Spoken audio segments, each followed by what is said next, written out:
You're listening to the CyberWire Network, powered by N2K.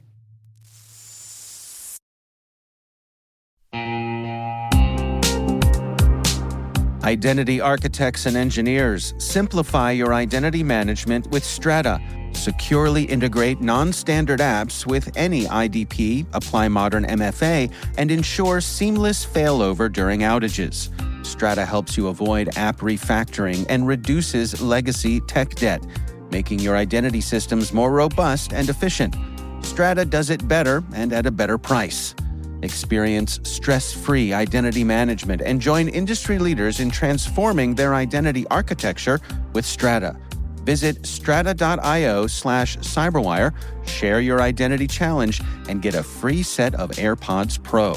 Revolutionize your identity infrastructure now. Visit strata.io/cyberwire. And our thanks to Strata for being a longtime friend and supporter of this podcast.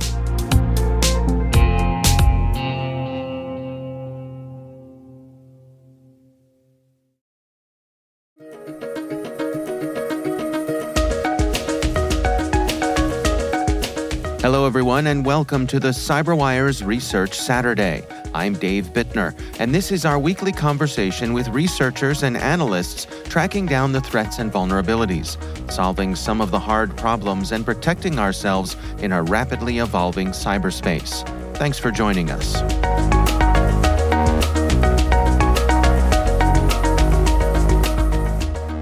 Basically, this is part of a long term of research that we have done on this actor nexus that has been targeting India. And in this specific case, it's also the fruit of our reach out to the community. And it was actually another researcher that came to us that he had some information about these kind of operations, and we partnership with him in order to make this research. Our guests today are Asheer Malhotra and Vitor Ventura, both security researchers with Cisco Talos. The research we're discussing today is titled Operation Celestial Force Employs Mobile and Desktop Malware to Target Indian Entities.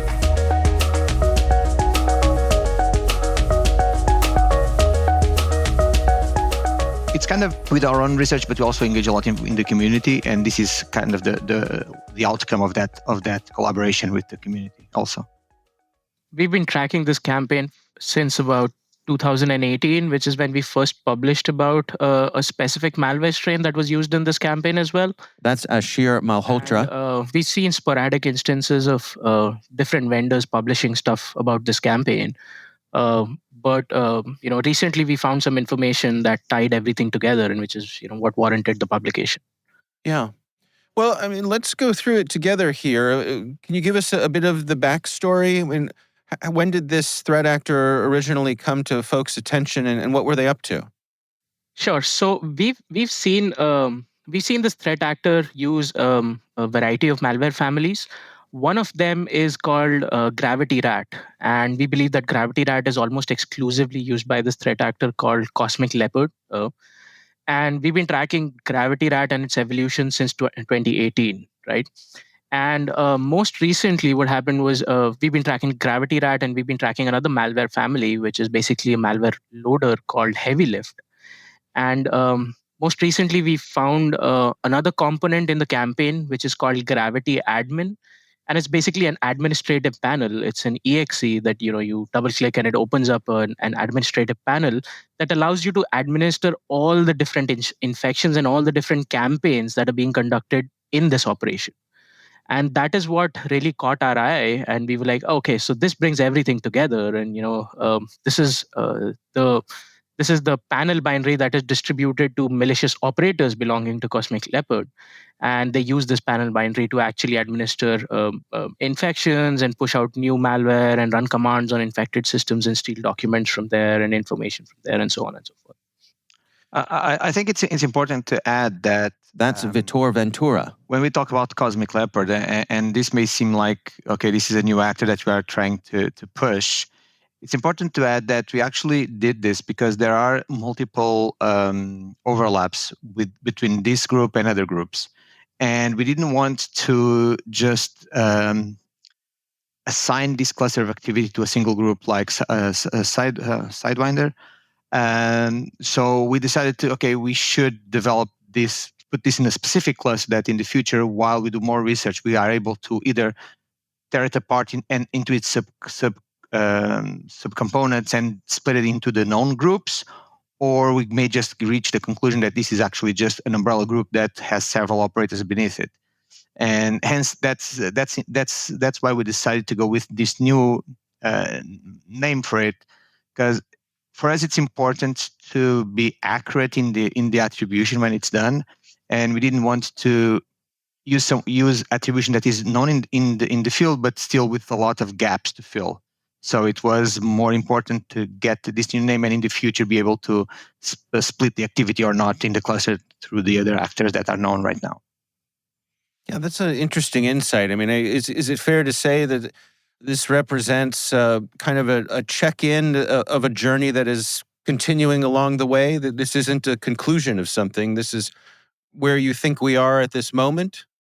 Oh, definitely. This is just the beginning. So this campaign is coming from 2018, but the cluster of activity, it's probably older than that with other campaigns. So between this and Transparent Tribe, we need to be able to distinguish the several actors, because just like we as defenders don't stay the same over time, the attackers don't stay the same over time. There are always, especially when they are related with, when they are state sponsored, they will evolve accordingly with the needs of and the political situation of those countries. So it should be common for us to update these kind of descriptions over time. And this has been going since 2018. There are older campaigns. So we cannot stay with the same definition of that group over this amount of time, because things change on their side also. And because we are not absolutely sure, we want to be able to have a cluster of activity that we tie to those two groups with different overlaps that are not 100% overlap on neither of them. But maybe in the future, we'll be able to get information that will allow us to say, look, this is the evolution of that group, or this group has merged with another group and now we have something new, or there had always been some kind of umbrella over these subgroups, because there will be different teams with different objectives, and we have seen this on groups related with other countries, like Lazarus Group with North Korea. There's a huge amount of subgroups under that umbrella. So we should be able to, allow us to have the same flexibility on other groups which we associate with other geographies. Yeah. Well, I mean, let's talk about Operation Celestial Force then. I mean, what is the spectrum of things that you all are putting under this particular umbrella? So it's basically activity that consists of everything, initiating contact with a potential target, talking to them over social media channels, establishing trust, turning a target into a victim by sending them malware and getting them to infect themselves. And once they're infected, then the threat actors start their operations, malicious operations on the box that has been infected, and they try to steal data from that specific box or that system, and they try to establish long-term persistent access to individuals or entities that they feel are of high value to the operators. So it's an entire spectrum of activities from the very start to the very end, and this consists of also deploying new malware, stealing data, whatnot. Everything that falls under the spectrum of an APT or an espionage-focused group is what Cosmic Leopard intends to do.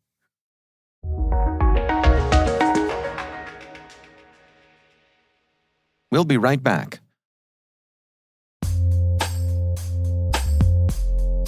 And now, a word from our sponsor, KnowBe4. It's all connected, and we're not talking conspiracy theories.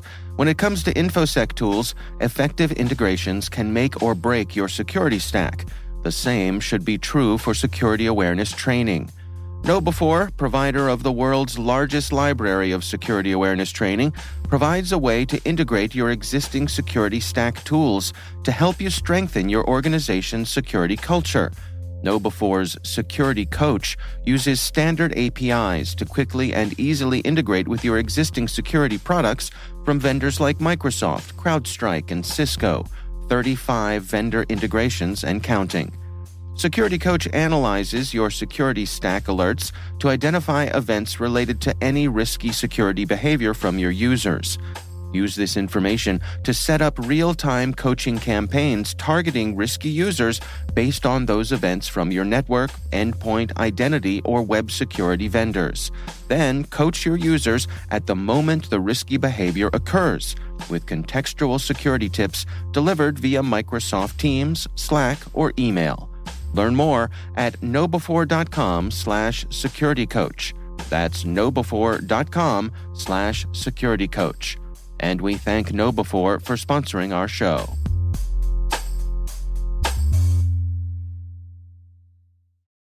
¿Hablas español? Sprichst du Deutsch?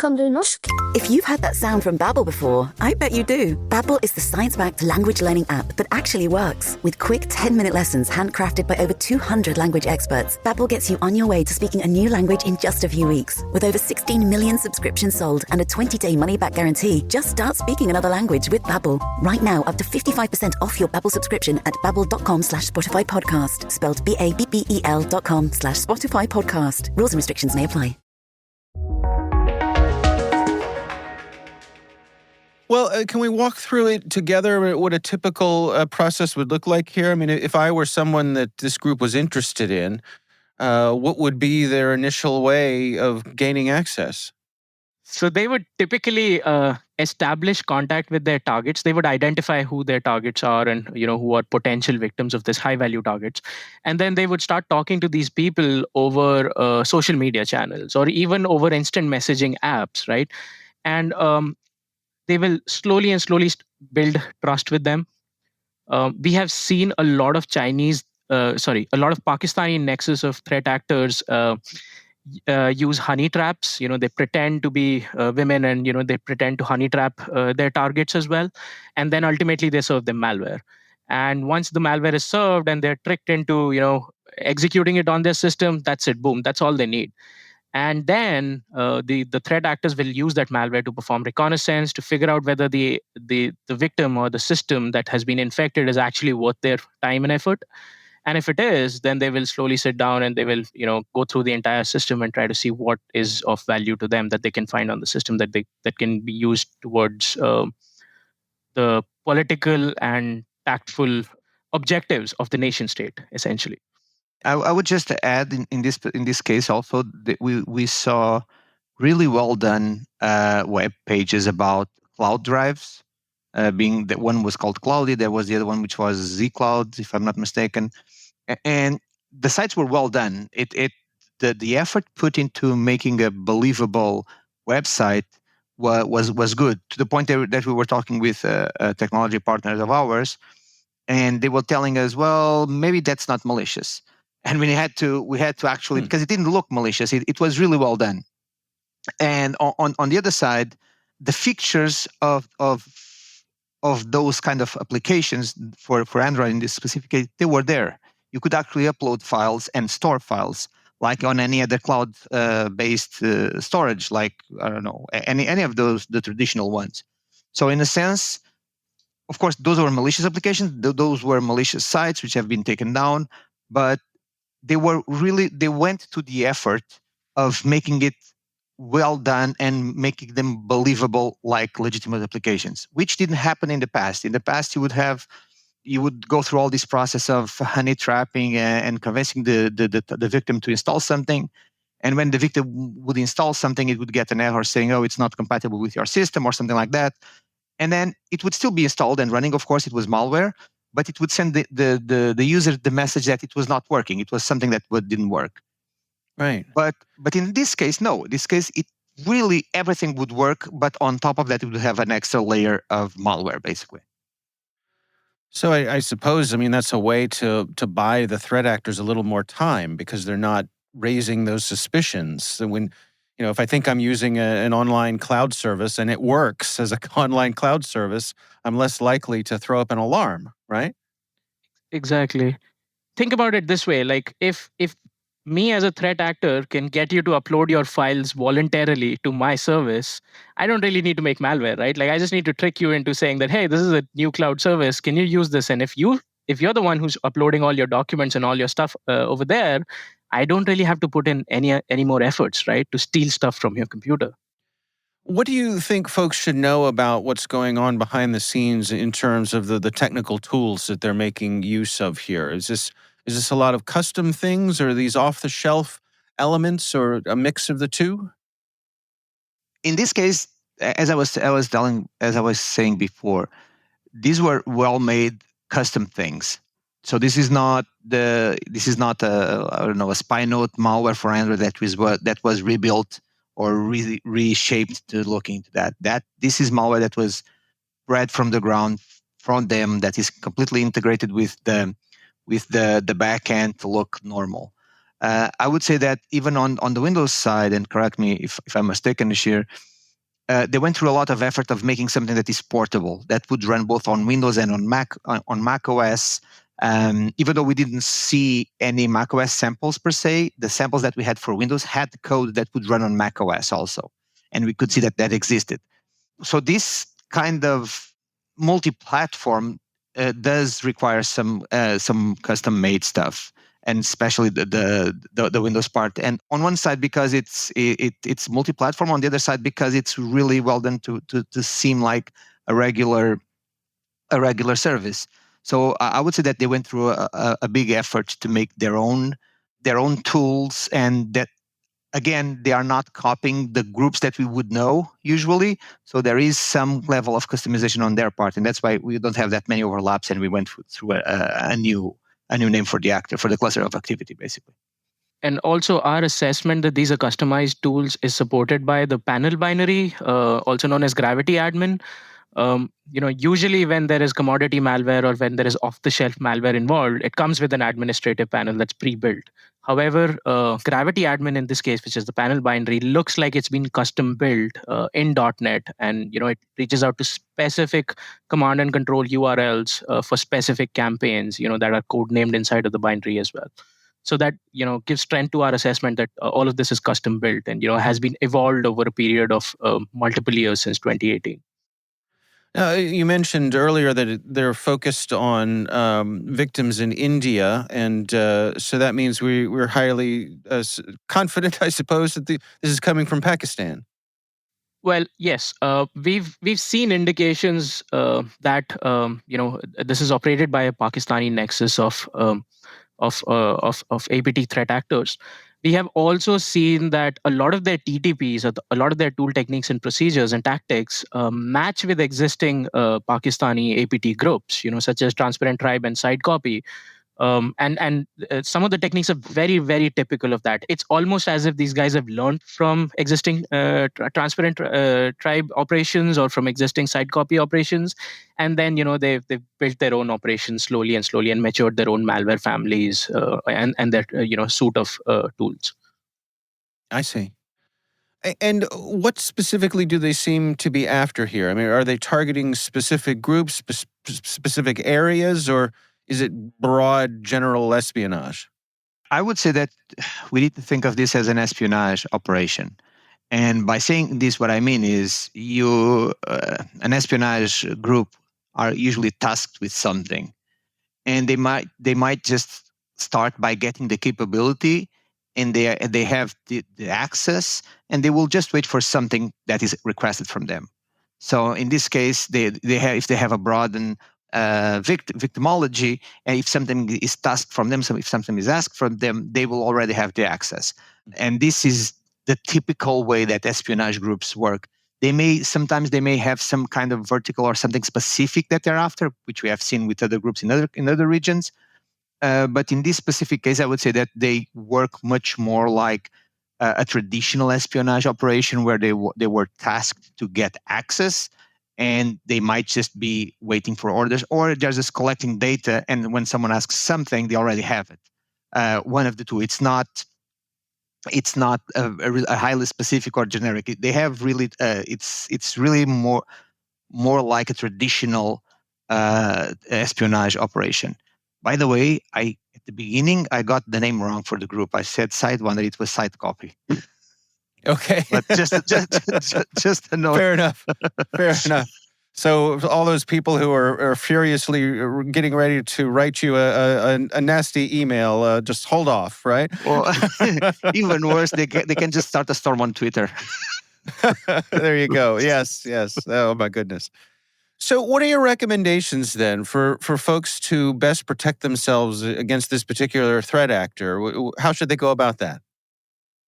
Well, I would go with a lot of this is about the traditional thing. So the groups on this Pakistani nexus have used 0 days before, and there are some indication that they have used exploits before. But in this specific case, we didn't find any exploitation being used. So this brings us back to on the mobile side, don't install anything outside the normal application stores, being Google in this specific case. So use the traditional application store. It's not to say that they are 100% bulletproof. There have been cases in the past where they were not, but it's the best thing we have, and that's what we need to rely on. And quite frankly, it hasn't happened for a long time. So I would say that it's getting way, way, way better than at the beginning. The other thing is when we talk about Windows and laptops, which it's a little different. I would say that we need to have good endpoint control for organizations where their endpoints need to be controlled. You need to have endpoint protection. But not only that, we have seen more and more and more attacks being done with credential stealing. And with that, you must have multi-factor authentication to prevent the usage of those credentials. Just like you need to have stuff where you can understand where your telemetry is going, understand which kind of sites are being accessed, which kind of DNS is being resolved. All of that helps in a multi-layer approach for the security. One thing I always say is that we cannot say that the users will click on stuff. It's a human thing. They will always click on stuff. And I always say, if you get into a room where you have a table and you have a box open, but you cannot see the content, what will you do as soon as you enter that room? You will look into the box. Everyone does that. Right. It's human nature. So we cannot ask people not to click on links. We can ask them, but we cannot rely that they won't do it because it's human nature. What we need to do as security professionals is to make the consequences of that happening way, way lower. And for that, you need to control the endpoint. You need to have multi-factor authentication. You need to have DNS control. That's what we can do as an individual. Well, we should be careful with all of these, as I said. But in the end, corporations and organizations, that's what they can do. All right. Any final thoughts, Asheer? Just one thought. If you give somebody a USB drive, they will plug it into your computer. So Yes. I think of often, every now and then, we've probably all been in that situation where you're in a building or something, and maybe an industrial facility, and there's a big red button on the wall that says "Do not press." Right, and it is so hard to not press the button. What's the worst that could happen, right? Right. Well, you can shut down a whole data center. Yep. I've seen it happen. It's not good. It's not pretty.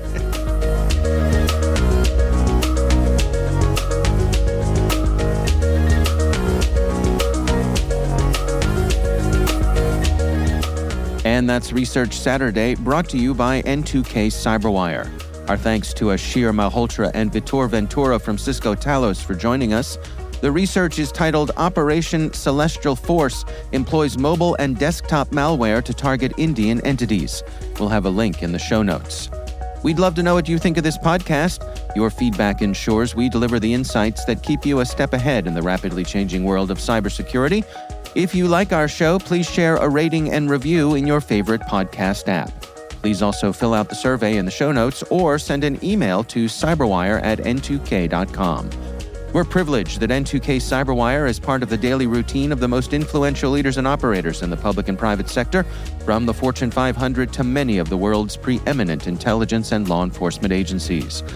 N2K makes it easy for companies to optimize your biggest investment, your people. We make you smarter about your teams while making your teams smarter. Learn how at n2k.com.